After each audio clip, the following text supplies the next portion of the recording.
digging a water line today. My brother-in-law's got that little Kubota, brought it down, and we're going to dig the water line out through there. And then we're going to come over here and start digging for the foundation for the addition. Okay, we're getting this little crawl space area dug out for the new addition. There's the sewer line from the city. Used to have that clean out and rubber boot that went over to the cast iron. You can see how much the pipe settled after they backfilled and pulled it down. So what I did, I've cut it off right there and taped it up. I'm gonna cover it up so it's not in our way. I've got measurements on where it is, and then later I can dig it back up, and I'll probably just 90 straight up, come up out of the bottom of the crawl space with it. What we're gonna do is use a 1-inch PEX from the street, just because. And then we're gonna sleeve it in a little 1.25 inch polypropylene pipe. And I gotta tell you, when this stuff comes on coils, see how it's all rolled up back there behind Missy? And there's the piece I cut off of this one. Of course, it's hard to try to push it together because of the fact that it's been coiled up forever and it's cold out here. So Missy went in the house and got a little lube, and we were pushing, and she said, "You'll know you've got it when you hit that blue cap on the end of that black pipe." Well, I was pushing away and it got a little resistance. I pushed hard and kept pushing. I looked up and it was sticking up in the air 10 feet up there on the other end. We'd knocked the cap plumb off and pushed it plumb through. So that dishwashing detergent sure made a difference. So if you ever have to do this, that's a good way to do it. Okay, getting her bedded in a little bit was making sure to keep rocks off this sleeve pipe, although it's not as critical since we have the sleeve pipe. But we're gonna just get everything bedded in good, and then we'll take the little tractor and cover it on up tonight. Keep anybody from walking by on the sidewalk from falling in the hole. Well, it's been a beautiful Friday. I guess we're on about the, I don't know, 3rd of April. Seems like March was like 4 months long, didn't it? Got the crawl space dug out here for the addition.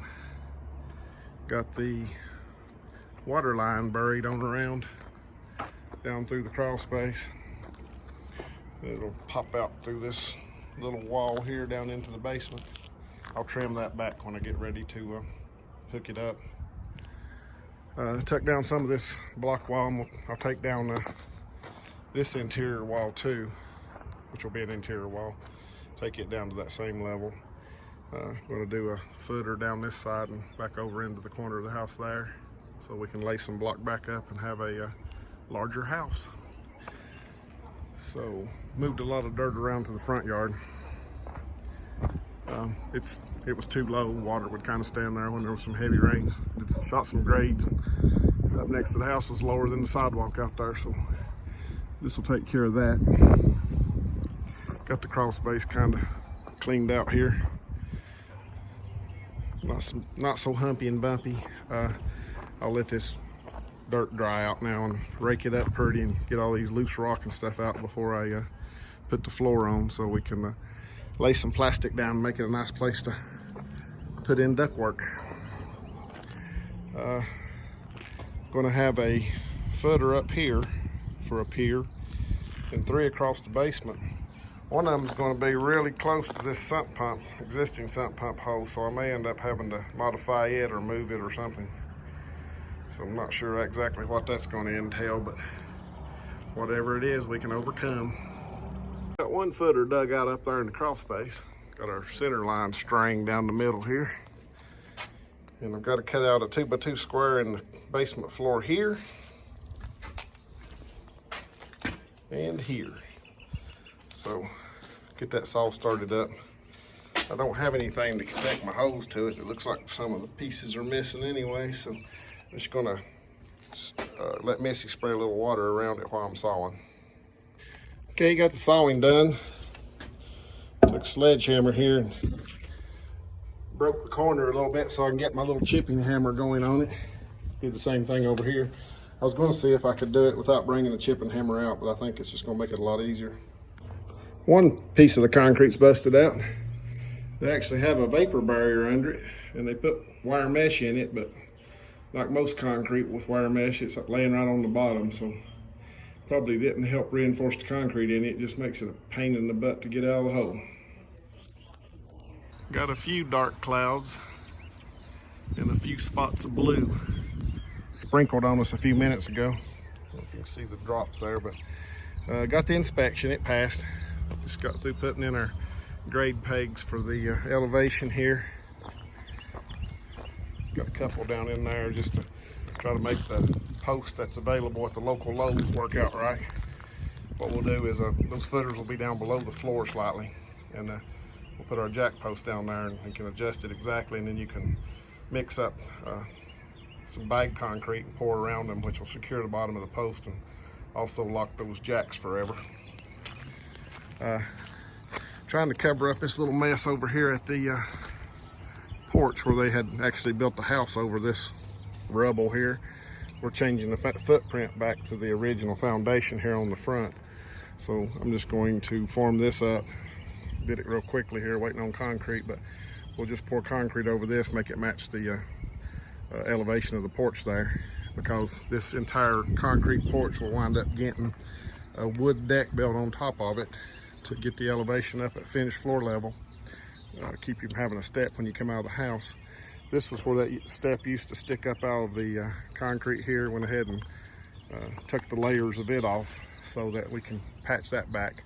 Wouldn't have had to do that, it would just make it easier when we go to form the deck on top of this concrete later. So concrete said he could probably load a truck out about 2 o'clock. He's about 30 minutes from me, so hopefully by 2:30 they can get here with the concrete and we can get this stuff down in the ditches.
Alrighty, concrete is in the ground.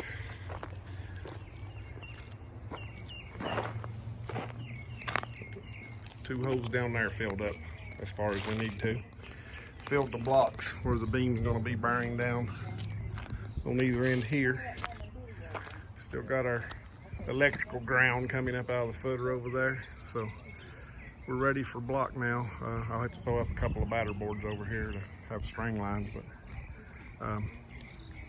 I hope I can get a block mason to lay this stuff so I won't have to fool with it, because I hate laying block. I'm really slow and not really good, but it's such a small job. It'll just depend on what else they got going on, I guess. But we'll see if we can get somebody out here. Early Saturday morning, got a little bit of that moon left. Lowe's just pulled up. It's got me some block and sand and mortar. Well, I've seen fire and I've seen rain, but I've saw a lot more rain here the last couple of days. It's finally drying out. The block man's coming tomorrow. I had to wash the footer off and dig it out a little bit. We got about three or so inches of rain overnight, night before last. And I don't know if you can tell down there the light color on the block, but the basement filled up to, it's 12 inches deep. The pump wasn't hooked up, of course. So I had to temporarily hook it up and pump it out. But what I was doing here this afternoon, I just got here a little bit ago. It's getting late, but I wanted to see what I needed to do with this sewer line. Because if he gets that block laid tomorrow, I'll try to get some wood here on Friday so I can get started on the floor. But I'm going to have a bathroom over in that area, and then the other bathroom and laundry room and whatnot is way down in that area. So, of course, I started just to stub it straight up. Then you could just take off through the crawl space like a normal plumber would. Problem with that is it gets in the way of all your duct and everything that has to run through here. So I was originally going to bury it over to there, but then after I got here and started trying to get everything lined up, I realized I could punch it out through this wall and come out right along that little knee wall there in the basement, and then just pop up over there after I've done crossed under all the duct work and everything. So I think that's going to work out for me. It's a little, not got quite enough slope right now. I've cut that notch a little deeper than it needed to be because I'm going to stick a 4-inch sleeve over it and then put these blocks back. They've got knocked loose during the demolition, and I'll grout around that 4-inch sleeve, and the 3-inch can go straight through it. I'll end up with one turned straight up right here, and it'll come up under the floor and go down and catch that bathroom. I'm not going to bury anymore. I was just worried about crossing over the center where the trunk's going to be, and didn't want to get them in the way of each other. So I'll glue this up, backfill it. Got plenty of sand up there. I'll probably just backfill it with some sand. Probably not do anything, just leave it here, and then once I know exactly where that plumbing wall is going to be down there, make sure I don't change anything, I can just measure back, cut this T in. I'll also put a clean out fitting right before it. That'll give me some way to pressure test it. I can stick a blow up plug down in there and fill the lines up with water and make sure I don't have any leaks before we get our inspection. So that's the plan on the plumbing. I think that'll work out good, and get it to where I'm not up under here under this crawl space on my hands and knees, banging my head under the floor trying to get this hooked up. Well, it's Friday evening. Block man actually didn't come on Thursday, so he came today, and we got her all capped out and been out here working on the dirt, getting it spread out and leveled up because it's supposed to rain tonight. Looks pretty now, but they're calling for, I don't know, 1/4 to 1/2 inch tonight, and then rain in the morning, and then sunny tomorrow afternoon. It'll be on Saturday, so hopefully, I got wood delivered. There's a 16 and 20 foot 2x10s and some treated 2x8s for the seal plate here. Got supposed to be 42 sheets of Avantech flooring over here. I didn't actually count them, but we're going to hope that they give me the right amount. But we got it all cleaned up. Built a little pier here for the beam to set on. Actually dowed in 2 number 4 rebars into the footer we poured there and filled those block full. So it should be a good sturdy support.